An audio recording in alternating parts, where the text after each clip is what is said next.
दिल्ली सरकार का हमारा एक थिंक टैंक है जिसका नाम है डायलॉग एंड डेवलपमेंट कमीशन। ये एक नया प्रयोग हमने अपनी सरकार में किया था। अक्सर सरकार चलाते टाइम हम लोग देखते हैं जितने भी ऑफिसर्स होते हैं, जितने भी मंत्री होते हैं, वो रोज़मर्रा की ज़िंदगी में, रोज़मर्रा के कामों में इतने ज़्यादा मशगूल होते हैं कि अगर कोई नई योजना लेके आनी हो तो उसके बारे में उस पर पूरी रिसर्च करके, लोगों से बात करके, एक्सपर्ट से बात करके उस योजना को डिज़ाइन करने का अक्सर किसी के पास टाइम नहीं होता। इसी वजह से अधकच्ची योजनाएं बनाई जाती हैं सरकारों में, अधकच्ची योजनाएं लागू करते हैं और फिर वो योजनाएं फेल हो जाती हैं। उस कमी को पूरा करने के लिए हमने ये एक्सपेरिमेंट शुरू किया था।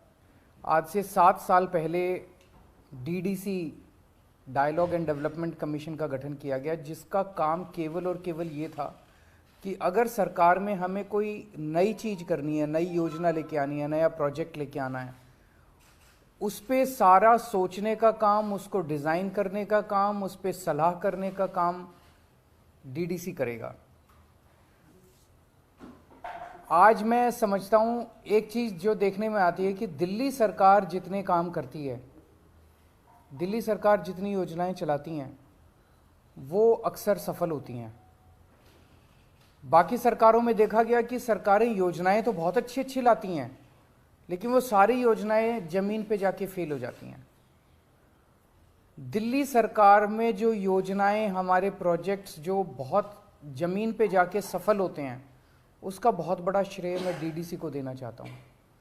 उसका कारण ये है, 3 स्टेज पे डीडीसी काम करता है। पहली स्टेज उस योजना को और उस प्रोजेक्ट को अच्छे से डिज़ाइन करता है। एक तरफ एक्सपर्ट से बात करता है, दूसरी तरफ जितने स्टेक होल्डर्स हैं उनसे बात करता है और उनसे बात करके उस एक मजबूत योजना या मजबूत प्रोजेक्ट डिज़ाइन किया जाता है। दूसरा, जब उसे इम्प्लीमेंट किया जाता है तो उसके ऊपर नज़र रखता है डीडीसी, सही चल रहा है, सही नहीं चल रहा है। अक्सर सरकारों के पास टाइम नहीं होता, लागू कर दिया, डीएम को बोल दिया, डीसी को बोल, चल रहा है, उस पर सुपरविजन का टाइम नहीं होता, वो डीडीसी करता है। और तीसरी चीज़, जब इम्प्लीमेंटेशन चल रहा है उसमें अगर कुछ कमियां दिखाई देती हैं, उन कमियों के बेसिस पे उसको, प्रोजेक्ट को ठीक करते रहने का काम भी डीडीसी करता है ताकि वो सुचारू रूप से काम कर सके। मैं आपको कुछ एक, वैसे तो आज हम रिलीज़ कर रहे हैं, 7 साल डीडीसी के पूरे हुए हैं और 7 सालों में 70 से ज़्यादा बड़े बड़े प्रोजेक्ट्स इन्होंने लागू किए, लेकिन मैं आपको एक उदाहरण के तौर पे कुछ एक जो इम्पोर्टेंट प्रोजेक्ट्स थे वो देना चाहता हूँ। जैसे कोरोना का टाइम हुआ, कोरोना के टाइम पे डीडीसी ने बहुत शानदार काम किया। मैंने जैस्मिन साहब को फ़ोन किया, जैस्मिन डीडीसी के वाइस चेयरमैन हैं। मैंने डीडीसी जैस्मिन को फ़ोन किया कि एक तरफ तो मजदूर लोग, बच्चे, युवा बेरोज़गार घूम रहे हैं, उनके पास रोज़गार नहीं है, और दूसरी तरफ बहुत सारी फैक्ट्रियां ऐसी हैं, बहुत सारे इस्टेब्लिशमेंट्स ऐसे हैं जो कि बंद हो रहे हैं क्योंकि उनके पास काम करने वाले नहीं हैं, वो रोज़गार देना चाहते हैं। तो इन दोनों की मैच मेकिंग कैसे की जाए, इस पे डीडीसी ने काम करके एक शानदार रोज़गार पोर्टल का तैयार किया और उस रोज़गार पोर्टल के ज़रिए 10 लाख से भी ज़्यादा, बहुत से भी कहीं ज़्यादा नौकरियां तैयार हुई। खूब सारे युवाओं को नौकरियां मिली और नौकरी देने वाले और नौकरी लेने वाले, इनका संगम जो है डीडीसी ने कराया। इसके बाद हमने कोरोना के टाइम में एक स्कीम निकाली थी कि कोरोना के टाइम पे लोगों की रोज़गार ख़त्म हो गए थे, घर में खाने को नहीं था, पैसे नहीं थे। सो हम ये चाहते थे कि कोई भी भूख से नहीं मरना चाहिए। तो एक तरफ वो लोग थे जिनको राशन मिल रहा था राशन की दुकानों पे, एक तरफ वो लोग थे जिनके पास राशन कार्ड नहीं था लेकिन गरीब थे, उन तक राशन पहुंचाने के लिए फ्री राशन देने की हमने योजना बनाई। अब इसमें बहुत चैलेंजेस थे। अगर हम कह देते भाई कोई भी जाके फ्री राशन ले लो, तो वहाँ तो भीड़ मच जाती, वहाँ पे तो मारकाट मच जाती, एक एक आदमी 10-10 बार भी ले सकता था। इन चीज़ों को टैकल करने के लिए ई कूपन का सिस्टम इजाद किया गया, जो पूरा डीडीसी ने बनाया और उसको मॉनिटर किया। कोरोना के वक्त में हमने देखा कैट्स की एम्बुलेंस जो थी, एक एक एम्बुलेंस 55 मिनट का उनका आप अगर फ़ोन करो तो कम से कम 55 मिनट लगते थे उसको पहुंचने में।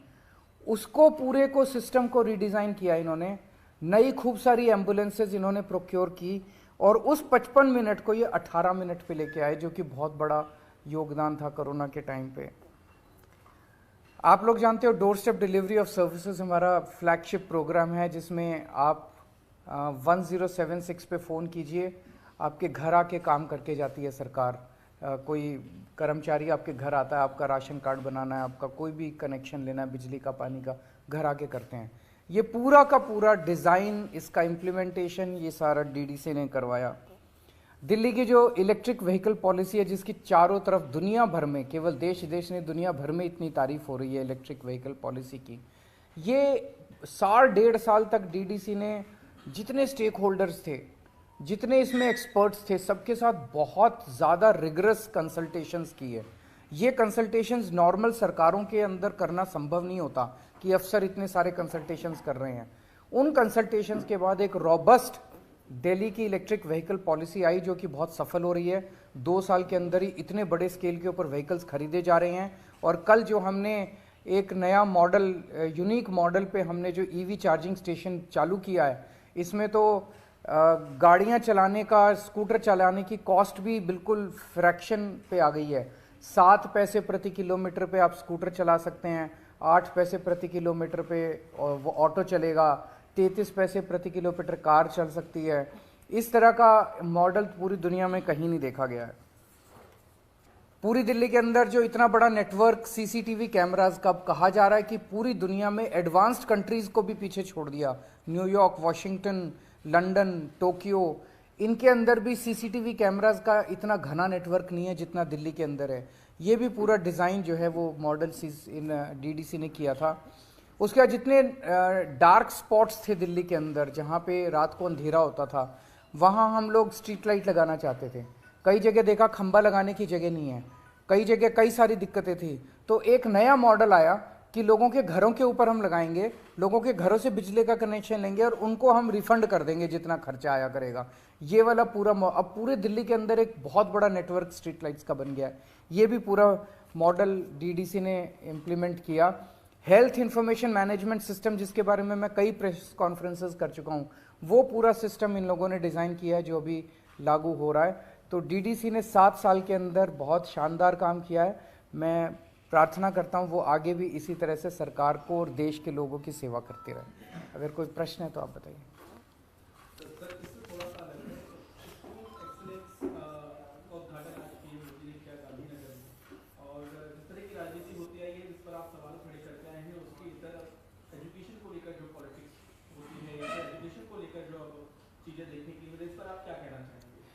आज मैंने देखा प्रधानमंत्री जी एक स्कूल में गए, वो एक बच्चे के साथ क्लासरूम में बैठे, उन्होंने अपने भाषण में भी शिक्षा के ऊपर और सरकारी स्कूलों की दशा के ऊपर काफ़ी कुछ बोला। मैं बेहद प्रसन्न हूँ कि 75 साल के बाद ही सही, लेकिन सरकारी स्कूलों के, देश के सरकारी स्कूलों की हालत और गरीबों की शिक्षा जो है वो मेन स्ट्रीम राजनीति के अंदर चर्चा का विषय बनी है। मैं आम आदमी पार्टी की ये सबसे बड़ी अभी तक की उपलब्धि मानता हूँ कि आम आदमी पार्टी ने सारी पार्टियों को, सारे नेताओं को शिक्षा और स्कूल के ऊपर बात करने के लिए मजबूर किया है। 27 साल से भाजपा का शासन है गुजरात में, 27 साल से भाजपा सरकारी स्कूल ठीक नहीं कर पाई। दिल्ली के अंदर हमने मात्र 5 साल के अंदर सरकारी स्कूलों को शानदार बना दिया। तो हमें करना आता है और हम भी इसी देश के लोग हैं। तो आज मैं समझता हूं कि प्रधानमंत्री जी ने जो शिक्षा में इंटरेस्ट दिखाया, मैं उनसे हाथ जोड़ के निवेदन करना चाहता हूं कि सर, हमें स्कूल ठीक करने आते हैं, हमारे उपयोग कीजिए। हम अपने आप को ऑफर कर रहे हैं। पूरे देश के सारे स्कूलों को, 10 लाख सरकारी स्कूल हैं पूरे देश में, सारे स्कूलों को मात्र 5 साल के अंदर ठीक किया जा सकता है। हम अलग अलग पार्टियों से हैं, अलग अलग हमारी विचारधारा है, लेकिन हम एक ही देश के लोग हैं। तो मैं उनसे निवेदन करता हूं, हम आपको ऑफर कर रहे हैं, आप हमारा उपयोग कीजिए और मिलके देश के लिए, एक साथ मिलके हम देश के सारे सरकारी स्कूलों को ठीक करते हैं। दो सवाल है आपसे, क्योंकि एक सवाल तो प्रेस कॉन्फ्रेंस से जुड़ा हुआ है कि आपने काम की तारीफ करी और खुद जैसे निशा की काम की तारीफ करी आपने, लेकिन कुछ दिन जीते हैं जिसको आप लव लेटर कहते हैं, उसी तरीके की एक इंक्वायरी जो है वो ऑर्डर की गई, उस लेटर लिखकर या जैसे शाह पूरे काम को वो मुझे लगता है कि गलत है, क्योंकि वो उन जुरिस्डिक्शन नहीं है एलजी साहब का।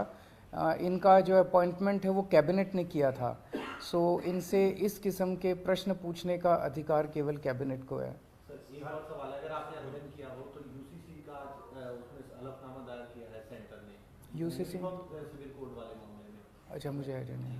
सर गुजरात में जिस तरीके से आप कह रहे हैं कि अब शिक्षा की भी बात हो रही है, जो आप चाहते थे हो रहे हैं, लेकिन मनीष सिसोदिया वाला मुद्दा भी खूब बीजेपी वहाँ पर उठा रही है। वो कह रही है कि भ्रष्टाचार का मुद्दा दिल्ली में चल रहा है लेकिन उसकी बात यहाँ पर हो रही है, उसको कैसे आप लोग डिबेट कर रहे हैं? ये बीजेपी का दावा है। तो ऊपर से ये भी कहा जा रहा है कि भगत सिंह के नाम को भी आप इस तरीके से इस्तेमाल कर रहे हैं, वो भी गलत तरीका है। इस पर कांग्रेस बीजेपी दोनों ही आरोप लगा रही है। देखो, अंग्रेजों ने देश के ऊपर राज किया इतने साल। वो हमारे देश को अनपढ़ रखना चाहते थे, वो हमारे देश को गरीब रखना चाहते थे, वो हमारे देश को कैद करके गुलामी में रखना चाहते थे। उस वक्त भगत सिंह ने आवाज़ उठाई थी अंग्रेज़ों के अत्याचार के खिलाफ, और उसमें उन्होंने अपना सर्वस्व कुर्बान कर दिया और वो फांसी पे चढ़ गए। हम लोग भगत सिंह के अनुयायी हैं और भगत सिंह के जीवन से प्रेरणा लेते हैं। आज जिस तरह की राजनीति हो गई है, ये लोग जानबूझ के, जितने भ्रष्टाचारी हैं, जितने चोर उचंके लफंगे गुंडे बलात्कारी हैं, वो बचने के लिए इनकी पार्टी में चले जाते हैं, और वो जैसे उनकी पार्टी में जाते हैं उनके खिलाफ सारे केस वापस ले लिए जाते हैं, उनके खिलाफ सारे केस वापस हो जाते हैं। जितने इस देश के अंदर दूसरी पार्टियों में नेता हैं, उसके ऊपर झूठे केस कर करके अपनी पार्टी में उनको शामिल कराते हैं। मनीष सिसोदिया का भी वही केस है। ये पूरा का पूरा मामला कोई शराब घोटाले का मामला नहीं है, ये पूरा का पूरा मामला गुजरात इलेक्शन का मामला है। मनीष जी को कई बार प्रेशराइज किया गया है कि वो अपनी पार्टी छोड़ के, आम आदमी पार्टी छोड़ के उनकी पार्टी में शामिल हो जाएं, तो उनके ऊपर सारे केस वापस ले लिए जाएंगे, उनको दिल्ली का सीएम बना दिया जाएगा, केजरीवाल सरकार को गिरा दिया जाएगा। इसलिए ये सारा काम चल रहा है। अगर मनीष सिसोदिया ने कुछ गड़बड़ की है तो उनके यहाँ रेड में कुछ क्यों नहीं निकला? उनके यहाँ इतनी रेड हो गई, 14 घंटे रेड चली, 9 घंटे उस दिन इन्होंने परसों इंटेरोगेशन किया, 13 घंटे पहले उनके घर में उन्होंने इंटेरोगेशन किया था, उसमें कुछ नहीं निकला, बैंक लॉकर में कुछ नहीं निकला। फिर ये सीबीआई वाले उनके गांव गए, गांव में पता किया भी कोई ज़मीन खरीदी हो मनीष सिसोदिया ने, वो कुछ नहीं। उसके पल्ले फक्कड़ आदमी है, उसके पल्ले धेला है नहीं, कह रहे हैं इतना बड़ा घोटाला किया, घोटाले का पैसा कहाँ है? तो सब कुछ फर्जी है, सब कुछ फर्जी है। केवल और केवल प्रेशर बनाने के लिए मनीष सिसोदिया को, उसको कहा जा रहा है कि देखो सतिंदर जैन पे भी तो कोई केस नहीं है, वो भी तो झूठा केस है, उस पर 6 महीने हो गए जेल में। तो मनीष सिसोदिया जेल जाने से नहीं डरता, सतिंदर जैन जेल जाने से नहीं डरते, इसलिए हम कहते हैं कि ये आज के भगत सिंह हैं। वो भी दखल अंदाजी कर रहे हैं, ये तो सही नहीं है ना, ये तो जनतंत्र के खिलाफ है। ये पहली बार जनतंत्र के अंदर 70 साल में देखा जा रहा है कि किस तरह से उपराज्यपाल और राज्यपाल के जरिए ये लोग चुनी हुई सरकारों के अंदर, इस तरह से तो जनता चुन के आती है, जनता चाहती है भाई ये आदमी मेरा अनुयायी वो करे, मेरा नेता है और ये हमारा सॉल्व करे।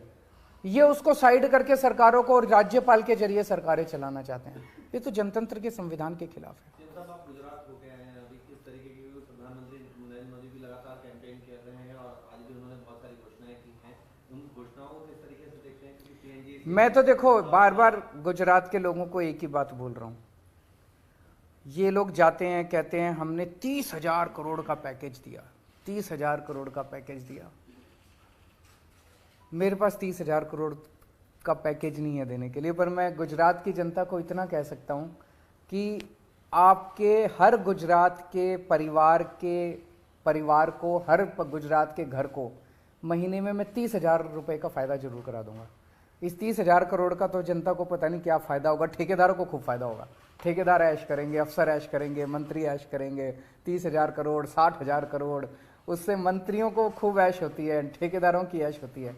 मैं हर परिवार का 30-30 हज़ार रुपये का फ़ायदा करा दूंगा, सबकी बिजली मुफ्त कर दूंगा, सबके बच्चों के लिए शानदार स्कूल बना दूंगा, अच्छी शिक्षा मिलेगी, फ्री शिक्षा मिलेगी, अच्छा, सबके लिए दवाइयाँ, इलाज फ्री कर दूंगा, हर महिला के अकाउंट में 1000 रुपए डाल दूंगा, सबको मुफ्त में तीर्थ यात्रा करा दूंगा, हर परिवार का ख्याल रखूंगा मैं।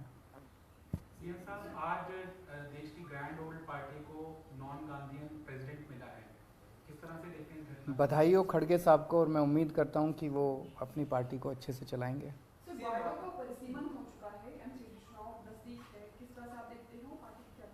आम आदमी पार्टी जीतेगी, भारी बहुमत से जीतेगी। इन्होंने जब हमारे पंजाब के चुनाव के बाद चुनाव होने थे एमसीडी के, तो उस टाइम इनको लग रहा था कि ये वाइप आउट हो जाएंगे, इसीलिए इन्होंने ये सारी नौटंकी की। आखिरी मोमेंट पे चुनाव कमिश्नर को इन्होंने चुनाव का ऐलान करने से रोका, फिर ये बिल लेके आए, तीनों एमसीडी को एक कर दिया। अब ये वार्ड परिसीमन जो किया है ये भी बिल्कुल गड़बड़ किया है। बता रहे हैं कि एक वार्ड में 90,000 लोग, एक वार्ड में 30,000 लोग, और पहले जहां बराबर बराबर भी थे वो भी जो मर्जी कर लेंगे, जो मर्जी कर लें। ऊपर वाला देख रहा है, इनके पाप का घड़ा भर चुका है, और जब ऊपर वाला अपनी झाड़ू चलाता है तो सारे, मैं कहता हूँ ना, ये कंस की औलाद है, ये सारे के सारे वाइप आउट हो जाएंगे। जो मर्जी कर लेंगे वाइप आउट होंगे, जनता आम आदमी पार्टी का साथ देगी। हैं? राजकुमार आनंद जी को नया मंत्री मैंने चिट्ठी भेज दी एलजी साहब को उस बारे में। Thank you.